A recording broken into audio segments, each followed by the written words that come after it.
So you've got a Grand Caravan or something with the 3.6 liter Pentastar. You want to save some money by changing some oil. I get it. I do the same thing. We'll also show you how to get rid of this oil change message towards the end.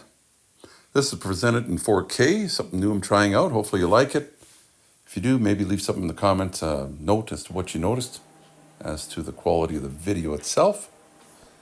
So first thing we want to do is jack the vehicle up. It's going to make it a lot easier to drain the oil. I've got a floor jack here. I'll show you where I like to jack and what I like to jack on. Usually this subframe here, right where that bolt is there. I guess you could do either one of those two, but I like to do one that's closer to the front. And I put my jack so that bolt is just in the middle. And that way it's pretty safe. It's not going to fall off of there. Of course, we're going to use a jack stand anyway. So that's where I'm going to want to jack it up. We want it nice and safe and secure because we're going to be under there a couple times to drain the oil and a couple other things, check some things out. So that's what I'm going to do first off is I'm going to let the oil drain. That way it can all drain out while we're doing some of the other stuff up on top. I've got two jack stands. I've got one on the passenger side you can see there as well. And I'm going to put a jack stand under here, under this other part of the subframe. That's probably pretty good. Somewhere in there. You just want to stay away from your transmission or your motor. You don't want it under that part. So here's our oil drain plug. And we're going to have to get at it. Of course, undo it. Get a pan under there and release the oil. So I've got my oil pan. And I'm ready to go. Once we get it under here, we'll tell you what size the drain plug is. It's either 5/8 or a 16 millimeter. I don't even know if I have a 16 millimeter wrench, so I'm using the 5/8. Shouldn't be super tight, but you never know. I'm just going to loosen just enough so we got it dripping a little bit, and I'm going to try something out, some new little gadget I've got here. I've used a couple times. It works not bad. Probably work a little better if I wasn't recording. It's a magnetic piece that just clips onto the bolt there, and then you just turn it. And hopefully you don't get a handful of hot oil. Of course, if I was using two hands, that would work a little more ideally. And there you go. We'll let that drain into the pan. I want to make sure it's not draining on the floor. And we'll speed that up. So we're going to do everything else while it's draining. I'm going to let it drain the whole time that we're changing our filter. So if we go on top and just let that drain. Actually, we'll take a quick look at this tool. See how that's just magnetically hanging on there. It works not bad. Save maybe getting a handful of hot oil. I'll put a link in the description if you want to buy one of those. They're pretty cheap. And so far, so good. You can spin it around. Yeah. Okay, so if we go on top here now, on the Grand Caravan, we've got, on all the 360s, there's our oil filter there. That's going to be in the way as well, this air breather and this top cover. So it's just clipped on. If you haven't had it off before, there's 4, just pull straight up. Should come off. It's got these little places that the clips go into. They're like little balls on the end of like a stick.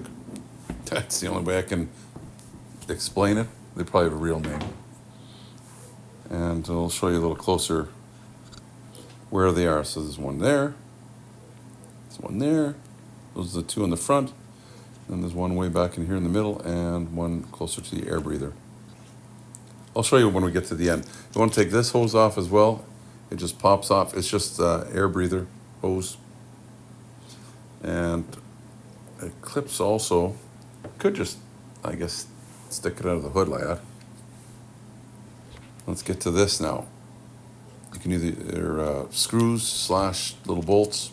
You can use a flat screwdriver, or you can use some type of little socket. It's 8 millimeter or 5/16. Not much room for this back one. This little finger ratchet or thumb wrench, whatever it's called. Put a link in the description for that too. These work pretty good, as long as the bolt's not too tight. And we've got that top one off. I'm going to try and get this back one out here too. There's even less room on this one. loosen it up as much as we can, and then try and take it off. This one's a little tight for some reason. I don't know, maybe I should have loosened it just a little more. Plus, if it's been on there for a while, sometimes the plastic just, it's been sitting there, it does not want to move. We'll spray something on there later on so that next time it'll come off easy. And I've got another one of these ratcheting thumb ratchets. Just going to put it on this big socket here to try and loosen this up. And actually, it's a 24 millimeter socket. I guess you could use a crescent wrench, but when we put it back on, you're going to want to torque it back on so we don't break it. Taking it off a little easier and a little different. I don't know where my small, I don't know what that was now, 3/4 inch ratchet is. I'm going to have to look for it. Anyway, I'm going to put this little ratcheting guy back on and undo the rest of it. Should be a little quicker than using that bar. There we go. And it's going to take a little bit, there's a lot of thread there. Be turning for a bit. And it just comes straight out with your filter. Let's make sure that it doesn't drip out or nothing. Of course, the oil's been leaking out, so there shouldn't be really too much in there, but it could still have some oil dripping. Maybe you want to have a rag close by. And this just, if you just rock it back and forth, it should just unclip. You'll see there's a clip at the top of it. Just bought this fan. I don't know how old this oil change is. Here's the one I thought that was new. That's the old one. That's a 13 is what I'm working on. This was for a 14, and 14 they changed it. That's the top part. I think this is the bottom part, the one with the green piece, but they were not compatible. This is the 11 to 13 housing, so it's just good to know they're different filters. I had to go and get the right filter. And that spring is in there. I don't think it comes out. There's also an O-ring on here we're going to want to take off. There should be a new O-ring with your filter, your new filter. And if you just peel it off, we're just going to throw it away anyway. I guess maybe if you wanted to, if you're like me, sometimes I'll save these just in case, I don't know, something happens to the other one. Or just toss it. Possibly they're reusable, but I'm going to oil the new O-ring up a little bit. Make it go on there a little easier, and hopefully it'll make it easier to tighten later too. It should slip a little better. Well, where does this go? And of course, I'm trying to be gentle for the video, and I'm looking through the viewfinder, so it's making it a little tougher to put this on. Might just have to force a little bit. I just don't want to stretch it too much. Where does it go? There's actually a big, it could sneak into here, but that's not the right spot. There's actually a big gap right here. That's where it was. That's where it needs to go back to. So don't forget that. So you can refer to this video if you want.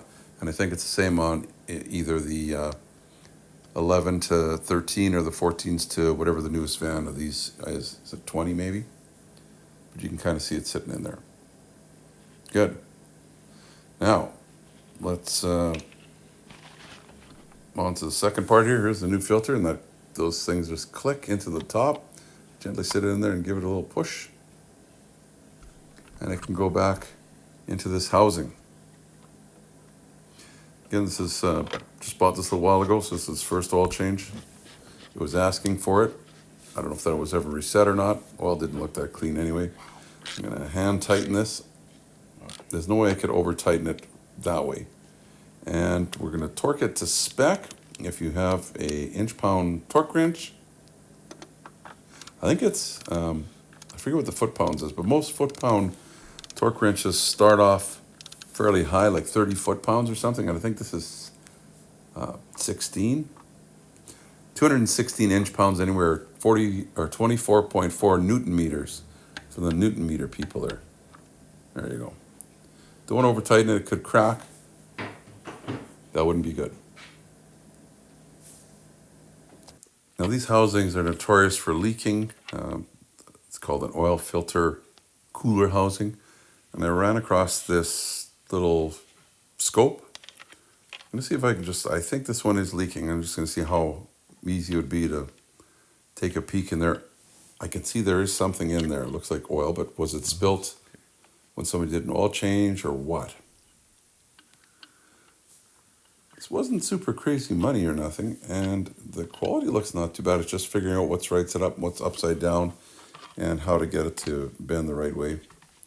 But I think a guy could make out something if you had to in here. You can see that that's not leaking, that's good. I don't know if that's oil or if that's a coolant connection there. But there is something in there, I could see something. Yep. Probably feature this tool on some other video later on. If you want to get one too, I'll put a link in the description. It could come in handy. Anyway, so far I haven't been really leaking any coolant that I know of or oil. I haven't smelt anything burning yet, so usually it'll drip down onto the transmission.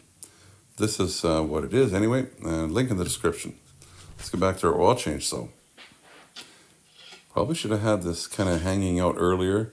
It's kind of a good safety thing if you have it sticking up like that. It's like, oh, why is that like that? Oh, because there's we haven't put the oil drain plug back on yet. So I'm going to go back under, see how we're doing, and it looks like it's finally drained after probably been draining for about 10 minutes. Of course, we did it hot.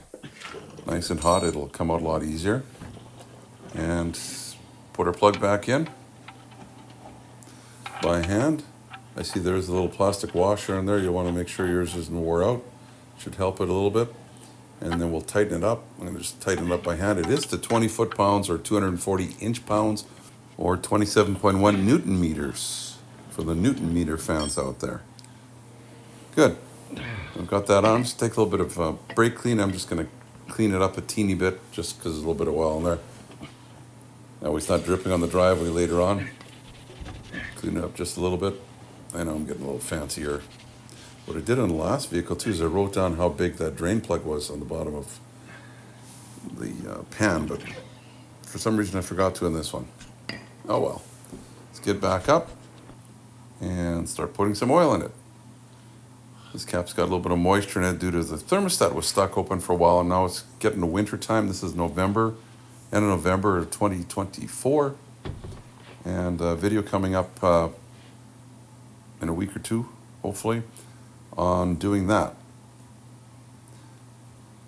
So these take, I believe, 5.2 liters or 6 quarts of oil. You have to check in your book. This one requires 520.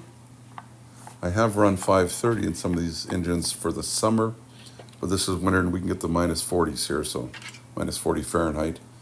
So I don't want it any thicker than it has to be. So we've got pretty close to what we need in there. Should be safe to start it. I used the whole jug. And what I'm going to do is show you a little trick to get some oil pressure up. It's called clear flood mode, so I've turned it on. And what we're going to do is hold the fuel pedal all the way to the floor, right to the floor. Hold it all the way down and hold it there. And then just flick the key to crank and don't let go of the gas pedal. And it should crank over. And it should have started as soon as I let off the pedal. But at least I got to, build up some oil pressure first. Guess we'll, now we've got it running again, but all is good there. I just don't like to start it up dry. And here's my oil change message. Keeps coming on every time you start it.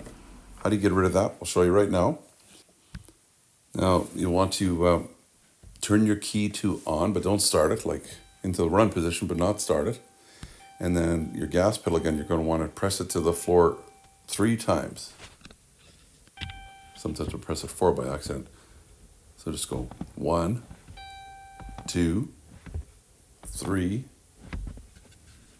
And then you can turn your ignition off, and then you can start it and see if the message is gone, and it should be gone. It shouldn't come back on.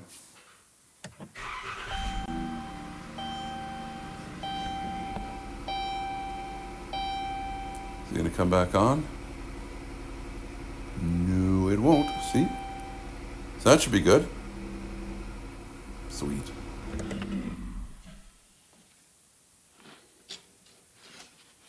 I checked the oil a couple times just to make sure where it's sitting. Looks like I still need to add a little bit, because the jug I was using, it's in liters here, was not 5 liters, it was 4 point something, 7, 8 or something. Yeah. So it looks like it's quite low on the stick still. It's down there. And it really should be all the way up here in this zone. That's the safe zone. So I guess we'll add some more until we get it up in that safe zone. Simple enough. Put that back down. Get your jug of oil, or get a little more oil. Don't want to overfill it. This is a different jug now. We getting closer? Yeah, getting closer. Still got a little ways to go. Hopefully the vehicle's going to be good now till the next season. Like I say, this is winter, just started winter time. So this should keep us going for a while. Ooh, just about in the safe zone there. So I'll just add a little bit more.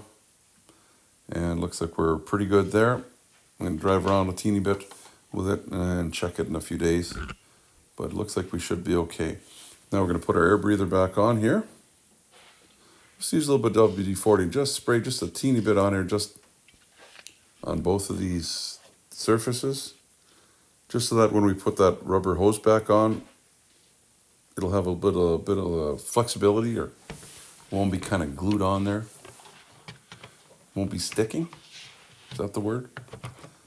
So not the easiest thing to put that one back on, but gotta fight with them a little bit.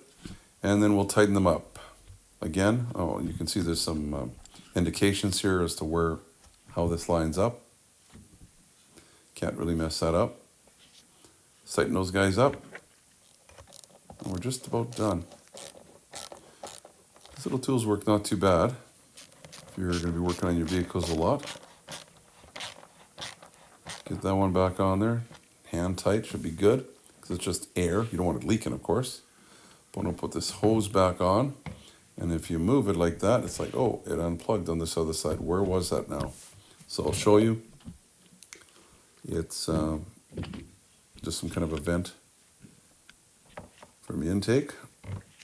It goes back into the breather. This side back on, it's just a hand fit. That just sits there like that. Now, what else we have to put on here? Our engine cover. Of course, they've got these 4 fingers here that are going to line up with the 4 little holes on your cover. Let's line them up.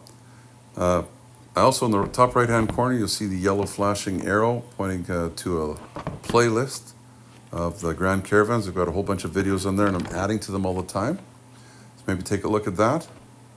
These just line up. Once you get 2 of them lined up, the other 2 are on there.